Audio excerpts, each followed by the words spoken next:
আর গোটা রাজ্য জুড়ে যখন উচ্চ মাধ্যমিকের প্রথম পরীক্ষার আগে পরীক্ষা কেন্দ্রে পড়ুয়ারা পৌঁছচ্ছেন, সেই সময় নজর রাখতে হবে অবশ্যই সন্দেশখালির পরীক্ষা কেন্দ্রগুলির দিকে। সেখানে একেবারে নৌকায় করে বিভিন্ন দ্বীপের বিভিন্ন যে সমস্ত পরীক্ষা কেন্দ্রগুলি রয়েছে সেখানে পড়ুয়ারা পৌঁছে যাচ্ছেন। এবং শেষের কয়েকদিন যা পরিস্থিতি ছিল সন্দেশখালিতে, সেখানে আজকের এই উচ্চ মাধ্যমিক পরীক্ষা দিতে যে পড়ুয়ারা যাবেন তাদেরও মানসিক অবস্থা একটা তাদের মধ্যেও একটা আশঙ্কা ছিল কিভাবে তারা পরীক্ষা দেবেন, ঠিকভাবে পরীক্ষা হবে কিনা। কিন্তু আজকে সকাল থেকে কিন্তু পরীক্ষা কেন্দ্রগুলোর বাইরে নিশ্চিন্ত মনে পরীক্ষা দিতে যাচ্ছেন পড়ুয়ারা। আমাদের প্রতিনিধি অমিত রয়েছেন আমাদের সঙ্গে, অমিতের কাছ থেকে জানতে চাইবো। অমিত, যে পরীক্ষা কেন্দ্রগুলি রয়েছে সন্দেশখালিতে, কিরকম ছবি চোখে পড়ছে সকাল থেকে?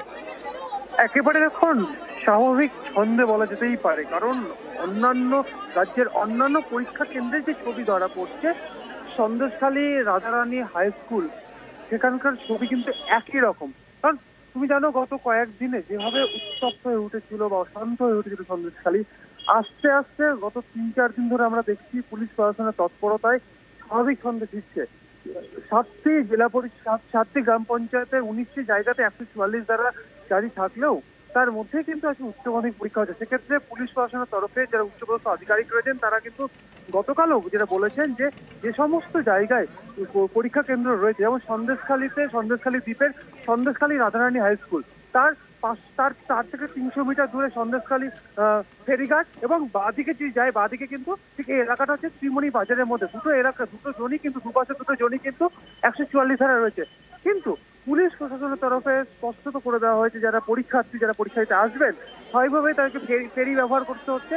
তারা ফেরিতে করে আসছেন, ফেরিঘাটেও যেন পুলিশ প্রশাসন রয়েছে এবং তাদেরকে সহযোগিতা করা হচ্ছে। একইভাবে স্কুলের সামনেও পুলিশের তরফে সহযোগিতা করা হচ্ছে স্টুডেন্টদেরকে। এবং আমরা অভিভাবকের সঙ্গে কথা বলেছি, অভিভাবকরা কিন্তু যথেষ্টই খুশি এবং তাদের বক্তব্য যে একটা বাতাবরণ যে ছিল সেই বাতাবরণটা কিন্তু এই মুহূর্তে নেই। তারা তাদের সন্তানদের নিয়ে পরীক্ষা কেন্দ্রে তারা এসছেন এবং ইতিমধ্যেই পরীক্ষার্থীরা কিন্তু পরীক্ষা কেন্দ্রে প্রবেশ করে গিয়েছে।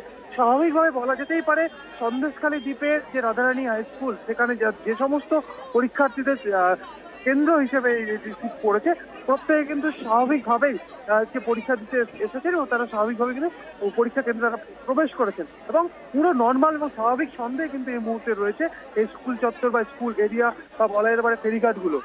বেশ, ধন্যবাদ অমিত।